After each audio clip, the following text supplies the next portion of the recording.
ఇక్కడ కనిపిస్తున్న ఈ ఫోటో మనం అబ్జర్వ్ చేస్తే ఇది జస్ట్ నార్మల్ ఫోటో అయితే అస్సలు కాదు. ఇది కంప్లీట్ మన లైఫ్. చిన్న కొమ్మ పట్టుకుని ఎలా బ్యాలెన్స్ చేస్తున్నాడో మన లైఫ్ కూడా చిన్న శ్వాస మీదే ఆధారపడి ఉంటుంది. పక్కన కనిపించే ఏనుగు మన పాస్ట్ కర్మ. మనం ఎప్పుడో చేసిన తప్పులు, మాట్లాడిన మాటలు, చేసిన పనులు, ఇవే మన పాస్ట్ కర్మ.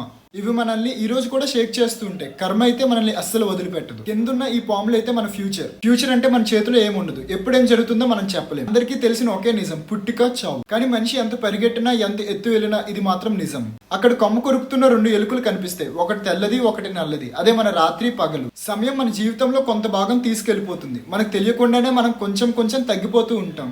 కానీ ఒక రోజు మాత్రం ఆ మనిషి ఆ కొమ్మ మీద నుంచి కింద పడిపోతాడు. కానీ ఆ మనిషికి పైనుంచి పడుతున్న తేనె చుక్కల మీదే ఆశ ఎక్కువ ఉంటుంది. కొమ్మ మీద ఉన్న ఆ తేనె గూడే ఒక మాయ. ప్రమాదం అని తెలిసినా కూడా మన కాన్సన్ట్రేషన్ అంతా ఆ తేనె మీదే ఉంటుంది. అదే మన చిన్న టెంపరీ హ్యాపీనెస్. ఫోటోలో మనం కింద చూస్తే ఆ మనిషిని తేనెటీగలు కూడా కరుస్తున్నాయి. అదే మన డార్క్ ఫేస్, మన కష్టాలు, బాధలు. పైన లెఫ్ట్ కార్నర్ చూస్తే శ్రీ మహావిష్ణువు కనిపిస్తారు. ఆయన మన జీవితాన్ని అంతా అబ్జర్వ్ చేస్తున్నారు. మనిషికి ఎప్పుడు సహాయం కావాలన్నా హెల్ప్ చేసే స్థితిలో ఉంటారు. మనం మాత్రం సుఖం, దుఃఖం, మాయ అనే సైకిల్లో ఉండిపోతున్నాం. మన నిజం ఏమిటో, మన దారేంటో అస్సలు ఆలోచించడం లేదు. కానీ మన జీవితం అంతా చివరికి శ్రీ మహావిష్ణువు చేతుల్లోనే తిరుగుతూ ఉంటుంది.